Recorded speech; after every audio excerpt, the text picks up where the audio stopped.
یاسمین طاہر سے لاہور میں میری ملاقات ہوئی. میرا اور یاسمین طاہر کا روزانہ کا ساتھ رہا. میں اتنا گھبراہٹ میں تھی کہ یاسمین طاہر کے ساتھ میں پروگرام کروں، یہ کیسے ممکن ہے. یاسمین طاہر ان لوگوں میں سے تھیں جنہوں نے ریڈیو کو ایک اعزاز بخشا. ملکہ ترنم نور جہاں بہت محبت سے یاسمین طاہر سے بات کرتی رہی کہ یاسمین تم تو مجھے جانتی ہی ہو کہ نہ تو میں نے کبھی اچار کھایا ہے اور نہ ہی کبھی میں نے ٹھنڈا پانی پیا ہے. ریڈیو پاکستان ہی نہیں بلکہ صداکاری کا شعبہ ایک بہت بڑی آواز سے محروم ہو گیا.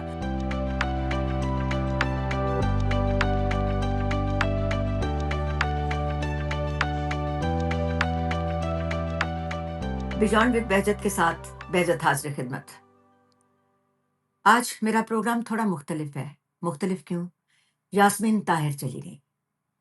ایک بڑی خبر تھی جس نے دل کو بے حد بوجھل کر دیا اور آنکھیں بھر آئیں. اور ان بھری ہوئی آنکھوں میں وہ سارے سال ایک ایک کر کے ان کے دن میرے سامنے آتے چلے گئے جو میرا اور یاسمین طاہر کا روزانہ کا ساتھ رہا تھا. ریڈیو پاکستان لاہور کا زمانہ تھا اور پروگرام تھا اپنے وقت کا انتہائی مقبول سات رنگ. سات رنگ کے بارے میں خود یاسمین طاہر اپنے کئی انٹرویوز میں بتا چکے ہیں کہ یہ پروگرام ان کے دل کے بے حد قریب تھا. وہ خود بھی بتاتے ہیں کہ یہ پروگرام مقبول کیوں تھا، یہ پروگرام لوگوں کو پسند کیوں تھا. اس لیے کہ یہ پروگرام آپ کی، میری، سب کی، ہر گھر کی کہانی تھا جو صبح صبح ہر گھر کا ایک ماحول بنتا ہے. وہ ماحول اس پروگرام میں ہم سناتے تھے. پروڈیوسر تھی میں اس پروگرام کی. یونیورسٹی سے سیدھے نکلے ہوئے مجھے کچھ زیادہ عرصہ نہیں ہوا تھا کہ ریڈیو پاکستان میری پہلی باقاعدہ ملازمت تھی. اس سے پہلے ذرا دیر کے لیے میں نے ایک اخبار میں بھی کام کیا تھا، لیکن ریڈیو میری پہلی پہچان، میرا پہلے تعارف بنا. یاسمین طاہر سے لاہور میں میری ملاقات ہوئی اور جب مجھے سات رنگ کا فرض سونپا گیا تو اس وقت یاسمین طاہر جو پروگرام کرتی تھیں وہ اس کی مرکزی میزبان تھیں. اور ان کے ساتھ دوسرے کچھ حضرات تھے جن کا نام، کیونکہ ان دنوں یہ سات رنگ پروگرام دو آوازوں میں ہوتا تھا. بڑے بڑے نام تھے جو ان کے ساتھ یہ پروگرام کرتے تھے. کبھی صاحب آتے تھے، اس کے علاوہ خالد عثمان، ان کے علاوہ منور سعید صاحب اور حسن جلیل. یہ سب لوگ ان کے کو ہوسٹ تھے جو اس پروگرام میں ان کا ساتھ دیتے تھے. اس پروگرام کا اسکرپٹ لکھا جاتا تھا. بانو آپا، اشفاق احمد اور منور حفیظ صاحبہ یہ پروگرام کا اسکرپٹ لکھتی تھیں. اسکرپٹ لکھنے کا یہ مطلب نہیں کہ یہ لوگ بالکل اس کو لکھا ہوا دیکھ کر پڑھتے تھے، لیکن اصل میں بات یہ ہوتی تھی کہ اسکرپٹ کے اندر جو بھی تھا اور اس کے حوالے سے جو بھی مسائل ہوتے تھے اس روز کے، اس کے بارے میں بات کی جاتی تھی. یاسمین کے بارے میں کیا کہوں؟ کیا وہ آواز تھی، کیا وہ تہذیب تھی، کیا وہ رویہ تھا، اس کو لفظوں میں بیان نہیں کیا جا سکتا. یاسمین کے ساتھ میری شناسائی، یاسمین کے ساتھ میری محبت، یاسمین کے ساتھ میری عقیدت، یہ سارے لفظ ان کے لیے ہیں. وہ ایک ایسی صداکار تھیں جن کے مقابلے میں کم ہی لوگ آئے. ان دنوں جب ریڈیو پاکستان میں انہوں نے شرکت کی اور اپنے فرائض سنبھالے تو ریڈیو اس وقت بہت اہم چیز تھا. ریڈیو کو سنا جاتا تھا، لوگ بہت بے چینی سے اپنے مختلف پروگراموں کا انتظار بھی کرتے تھے.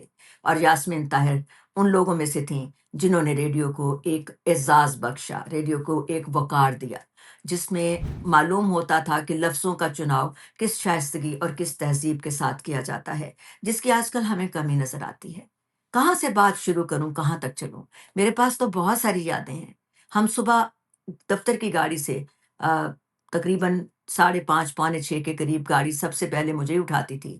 اور چونکہ میں بھی ماڈل ٹاؤن میں میرا گھر تھا اور میرے قریب ہی ہمسائے میں یاسمین طاہر بھی رہتی تھیں، تو ان کو لینے کے لیے گاڑی جاتی تھی. اس کے بعد پھر اس دن کا جو مہمان ہوتا تھا، دوسرا میزبان ہوتا تھا، ان کو ہم ساتھ لیتے تھے. ایک اور میزبان کا نام میں بھول گئی جو ہمارے ساتھی تھے، جمیل ملک، تو ان کے ساتھ بھی کبھی کبھی پروگرام کرتی تھیں.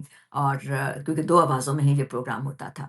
پروڈیوسر کا کیا کام ہوتا تھا مجھے نہیں معلوم آج کل اس کو کیا کہتے ہیں، لیکن پروگرام پروڈیوسر کا کام یہ ہوتا تھا کہ وہ اس سارے پروگرام کو ترتیب دیتا تھا. ایک دن پہلے ہم ساری چیزیں ڈیسائیڈ کر لیتے تھے کہ کل کے پروگرام میں کس وقت کیا کیا چلے گا. جیسے اس پروگرام میں جو چلتا تھا اس کو ہم اس وقت کہتے تھے پروگرام کو کیو شیٹ، کہ پروگرام کی کیو شیٹ بنا لیں، جس میں یہ ہوتا تھا کون سا نغمہ کب چلے گا، کون سی بات کب ہوگی، کس موضوع پر بات ہوگی، پروگرام کے جو جو حصے ہیں وہ کب کب کیسے کیسے نشر ہوں گے، اور میزبان کہاں کس وقت کیا کیا بات کریں گے۔ تو یہ سارا کچھ اس کیو شیٹ کا حصہ ہوتا تھا۔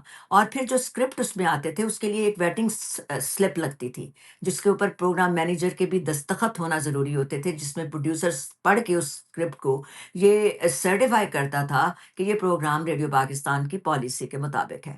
یہ ان دنوں کی بات ہے جب ہم یہ سارے پروگرام کرتے تھے، اور جب اس بات کا خیال رکھا جاتا تھا کہ پروگرام کرتے ہوئے کبھی کسی کا دل نہ دکھے، کوئی ایسی بات ہم نہ کہیں جو کہ کسی کو بھی نہ کے لیے ناپسندیدہ ہو جائے، کسی کی توہین کا اس میں اثر نہ آ جائے۔ تو یہ سب چیزیں تھیں، اور یہ سب چیزیں کرنے والے اور سننے والے ان کے جو تھے وہ ایک مخصوص انداز کے عادی تھے۔ یہ انداز تھا یاسمین طاہر کا۔ یاسمین طاہر کس بات کو میں یاد کروں اور کس بات کو میں بھول جاؤں؟ میں جیسا کہ کہا کہ یونیورسٹی سے بالکل نیا نیا میرا داخلہ ہوا تھا ریڈیو پاکستان میں، ویری ینگ پروڈیوسر، اور باہر اتنے بڑے بڑے نام دیکھ کر بعض اوقات گھبرا جایا کرتی تھی کہ میں ان کے ساتھ کیسے کام کروں گی، ابھی تو مجھے شاید کچھ بھی نہیں آتا، اور مجھے ابھی بہت کچھ سیکھنا بھی تھا۔ آ، جب بھی کبھی بات کرتی ہوں، ابھی بتاؤں گی کہ یاسمین طاہر نے کس طرح سے میری حوصلہ افزائی کی، اور کس طرح سے ریڈیو پر بات کرنے کا ڈھنگ یا انداز جو بھی میں نے سیکھا وہ انہی سے سیکھا۔ اس لیے کہ ایک ریڈیو، اس میں سات رنگ میں ایک حصہ ہوتا تھا خطوں کے جواب کا۔ تو پہلے خطوں کے جواب کرتے تھے کہ، اور خطوں کے جواب کرتے تھے میزبان، اور دونوں میزبان مل کر کرتے تھے کہ ایک خط پڑھ دیتا تھا دوسرا اس کا، یاسمین اس کا جواب دے دیتی تھی۔ یاسمین ہی کی یہ تجویز ہوئی کہ بہجت کیوں نہیں تم پروڈیوسر ہو، کیوں نہیں تم اس کے بارے میں بات کرو، خط اگر تمہارے بارے میں ہو تو میں پڑھ دوں گی، اگر میرے بارے میں ہو تو تم پڑھنا، ہم ایک دوسرے کے لیے پھر جواب دے دیں گے۔ اور میں سچ مچ کی بات اگر اپنے سننے والوں کو دیکھنے والوں کو بتاؤں، میں اتنا گھبراہٹ میں تھی کہ یاسمین طاہر کے ساتھ میں پروگرام کروں، یہ کیسے ممکن ہے؟ لیکن انہوں نے میرا حوصلہ بڑھایا، مجھے ہمت دی، اور میں نے خطوں کے جواب ان کے ساتھ کرنا شروع کیا۔ خطوں کے جواب کا کیا سلسلہ تھا اپنے سننے والوں کو یہ بھی بتاتی چلوں۔ ان دنوں بوریوں کے حساب سے خط آتے تھے، اور یہ بالکل مبالغہ آرائی نہیں ہے۔ جو پرانے زمانے میں لوگ ریڈیو سنتے تھے ان کو معلوم تھا کہ کس طرح سے خط وہاں پر موجود ہوتے تھے، کس طرح سے خط وہاں پر آتے تھے، اور ان خطوں میں لوگ نوٹ بھی رکھ کے بھیجتے تھے، بہت بڑے بڑے نہیں، چھوٹے چھوٹے نوٹ، اور اس کے علاوہ کبھی کبھی ہمارے لیے تحفے بھی آتے تھے اس میں۔ بہت زبردست، بہت عجیب زمانہ تھا۔ اگر اب میں دیکھوں تو مجھے وہ زمانہ، مجھے وہ لوگ، مجھے وہ شائستگی، مجھے وہ تہذیب آ، کم کم ہی نظر آتی ہے۔ آ، مجھے نہیں معلوم کہ اگر آج مجھے جا کے وہاں پاکستان میں کوئی پروگرام کرنے کا موقع ملے تو کیا رد عمل ہوگا لوگوں کا، لوگ مجھے سننا بھی پسند کریں گے یا نہیں، کیونکہ میری تہذیب، میری روایتوں کی پاسداری کرنے کا سارا کام انہی لوگوں نے کیا، جن میں یاسمین طاہر کا نام بہت اوپر آتا ہے۔ دوسرا نام تھا عظمیٰ گیلانی کا۔ جب بھی یاسمین طاہر کبھی چھٹی پہ جاتی تھیں یا نہیں آ سکتی تھیں تو اس وقت ہم یہ زحمت دیتے تھے کہ عظمیٰ گیلانی ہمارے ساتھ آ کر پروگرام کریں۔ ان عظمیٰ آپا ہم ان کو بولتے تھے، انہوں نے بھی بہت میری ہمت بندھائی۔ اور اسی طرح کبھی کبھی ریحانہ اورنگزیب بھی آتی تھیں یہ پروگرام کرنے کے لیے۔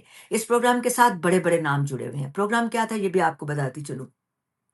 اس میں ایک حصہ ہوتا تھا ریڈیو کالم کا، اور ریڈیو کالم کون کون لکھتا تھا آپ سنیں گے تو آپ حیران رہ جائیں گے۔ ریڈیو کالم لکھنے والوں میں نام تھا احمد ندیم قاسمی صاحب کا، عطاء الحق قاسمی صاحب، انتظار حسین صاحب، مشکور حسین جاد صاحب۔ یہ وہ نام تھے جن کے اسکرپٹ ہم پڑھتے تھے پروڈیوسر ہونے کے حوالے سے، لیکن اس وقت کی وزاداری اور تہذیب آپ کو بتاؤں کہ ہم ان کے اسکرپٹ پہ جو بھی پالیسی کے خلاف کوئی نکتہ یا سخت بات لگتی تھی تو ہم اس پر لکیر نہیں پھیرتے تھے، کیونکہ اتنا حوصلہ ہی نہیں تھا کہ اتنے بڑے بڑے ناموں کی ہاتھ کی لکھی ہوئی تحریر کے اوپر ہم کوئی اور چیز کر دیں، ہم کوئی لکیر لگا دیں، کچھ پینسل کا نشان لگا دیں۔